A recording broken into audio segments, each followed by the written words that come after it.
મહેસાણાના બેચરાજી વિસ્તારમાં મેઘરાજાએ તોફાની બેટિંગ કરી છે। ખાસ કરીને ખામહેલ ગામમાં પડેલા મુશળધાર વરસાદના કારણે સર્વત્ર જળબંબાકારની સ્થિતિનું નિર્માણ થયું છે। ગામના રસ્તા ઉપરથી હજુ સુધી પાણી ઓસર્યા નથી। જ્યાં જુઓ ત્યાં માત્ર પાણી જ પાણી નજરે પડી રહ્યું છે। સ્થાનિક ગ્રામજનો રોજિંદા કામકાજ માટે આ પાણીમાંથી પસાર થવા મજબૂર બન્યા છે। બીજી તરફ આસપાસના ખેતરોમાં પણ પાણી ભરાઈ જતા તળાવ જેવા દ્રશ્યો સર્જાયા, જે ખેડૂતોએ ખેતરમાં તુવેર, જુવાર, કઠોળ અને બાજરી જેવા પાકોની વાવણી કરી હતી તે પાક ધોવાઈ જવાની અને ભારે નુકસાન થવાની ભીતિ સેવાઈ રહી છે। જો કે બીજી તરફ ખેતીલાયક વરસાદ થવાથી ખેડૂતોમાં હરખની હેલી પણ જોવા મળી રહી છે।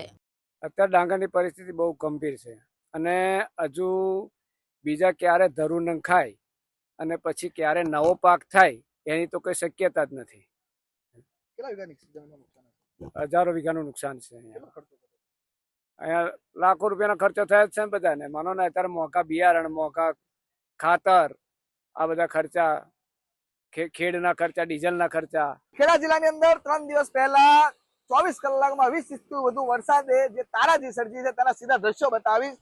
અત્યારે આ જે વિસ્તાર છે આ કોઈ દરિયો કે કોઈ સમુદ્ર નહીં, પરંતુ ખેડા જિલ્લાના છેવાડા ગામના ખેડૂતોની ખેતરો છે। તો તમે જોઈ શકો છો માત્ર પાણીનો પ્રવાહ એવો વહી રહ્યો છે કે જાણે દરિયાના મોજા આવતા હોય તે પ્રકારે દૂર દૂર સુધી માત્ર પાણી જ પાણી દેખાઈ રહ્યું છે। અહીંયા આ તમામ જે જગ્યા છે ત્યાં આગળ ડ્રોનથી પણ અમે જયારે તસવીરો જોઈ ત્યારે અમે પણ અચંબિત થયા, કારણ કે આ 20 કિલોમીટરનો જે વિસ્તાર છે અને આ 20 કિલોમીટરના વિસ્તારની અંદર સંપૂર્ણ પાણી ગરકાવ થઈ ગયું છે। અત્યારે હું જે ઉભો છું તે જગ્યાએ પાણીનો પ્રવાહ એટલી ઝડપીથી વધી રહ્યો છે કે મને ઉભું રહેવા પણ ઘણી મુશ્કેલી પડે છે, જેના કારણે જે વાહન વ્યવહાર ચાલકો છે તેમને પણ ભારે મુશ્કેલી પડી રહી છે। 24 કલાક જેટલો સમય થઈ ગયો, પરંતુ જો પાણી છે તે ઓસરવાનું નામ નથી લઈ રહ્યા, એટલે કહી શકાય કે હજુ પણ સ્થિતિ દયનીય છે અને એના ખેડૂતોને વ્યાપક નુકસાન ભોગવવાનો વારો આવ્યો છે। ઉમંગ પટેલ, ન્યૂઝ 18 ગુજરાતી, દલોલી, ખેડા। મહેસાણાના બેચરાજી વિસ્તારમાં મેઘરાજાએ તોફાની બેટિંગ કરી છે। ખાસ કરીને ખામહેલ ગામમાં પડેલા મુશળધાર વરસાદના કારણે સર્વત્ર જળબંબાકારની સ્થિતિનું નિર્માણ થયું છે। ગામના રસ્તા ઉપરથી હજુ સુધી પાણી ઓસર્યા નથી। જ્યાં જુઓ ત્યાં માત્ર પાણી જ પાણી નજરે પડી રહ્યું છે। સ્થાનિક ગ્રામજનો રોજિંદા કામકાજ માટે આ પાણીમાંથી પસાર થવા મજબૂર બન્યા છે।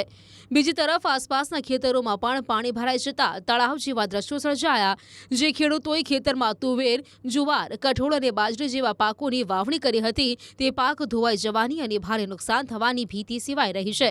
જો કે બીજી તરફ ખેતીલાયક વરસાદ થવાથી ખેડૂતોમાં હરખની હેલી પણ જોવા મળી રહી છે। અત્યારે ડાંગરની પરિસ્થિતિ બહુ ગંભીર છે અને હજુ બીજા ક્યારે ધરું નંખાય અને પછી ક્યારે નવો પાક થાય એની તો કોઈ શક્યતા જ નથી। હજારો વીઘાનું નુકસાન છે। અહીંયા લાખો રૂપિયાનો ખર્ચો થયો જ છે ને બધાને। માનો ને અત્યારે મોંઘા બિયારણ, મોંઘા ખાતર, આ બધા ખર્ચા, ખેડના ખર્ચા, ડીઝલના ખર્ચા। ખેડા જિલ્લાની અંદર 3 દિવસ પહેલા 24 કલાકમાં 20 ઇંચથી વધુ વરસાદે જે તારાજી સર્જી છે તેના સીધા દ્રશ્યો બતાવીશ। અત્યારે આ જે વિસ્તાર છે આ કોઈ દરિયો કે કોઈ સમુદ્ર નહીં, પરંતુ ખેડા જિલ્લાના છેવાડા ગામના ખેડૂતોની ખેતરો છે। તો તમે જોઈ શકો છો માત્ર પાણીનો પ્રવાહ એવો વહી રહ્યો છે કે જાણે દરિયાના મોજા આવતા હોય તે પ્રકારે દૂર દૂર સુધી માત્ર પાણી જ પાણી દેખાઈ રહ્યું છે। અહીંયા આ તમામ જે જગ્યા છે ત્યાં આગળ ડ્રોનથી પણ અમે જયારે તસવીરો જોઈ ત્યારે અમે પણ અચંબિત થયા, કારણ કે આ 20 કિલોમીટરનો જે વિસ્તાર છે અને આ 20 કિલોમીટરના વિસ્તારની અંદર સંપૂર્ણ પાણી ગરકાવ થઈ ગયું છે। અત્યારે હું જે ઉભો છું તે જગ્યાએ પાણીનો પ્રવાહ એટલી ઝડપીથી વધી રહ્યો છે કે મને ઉભું રહેવા પણ ઘણી મુશ્કેલી પડે છે, જેના કારણે જે વાહન વ્યવહાર ચાલકો છે તેમને પણ ભારે મુશ્કેલી પડી રહી છે। 24 કલાક જેટલો સમય થઈ ગયો, પરંતુ જો પાણી છે તે ઓસરવાનું નામ નથી લઈ રહ્યા, એટલે કહી શકાય કે હજુ પણ સ્થિતિ દયનીય છે અને એના ખેડૂતોને વ્યાપક નુકસાન ભોગવવાનો વારો આવ્યો છે। ઉમંગ પટેલ, ન્યૂઝ 18 ગુજરાતી, દલોલી, ખેડા।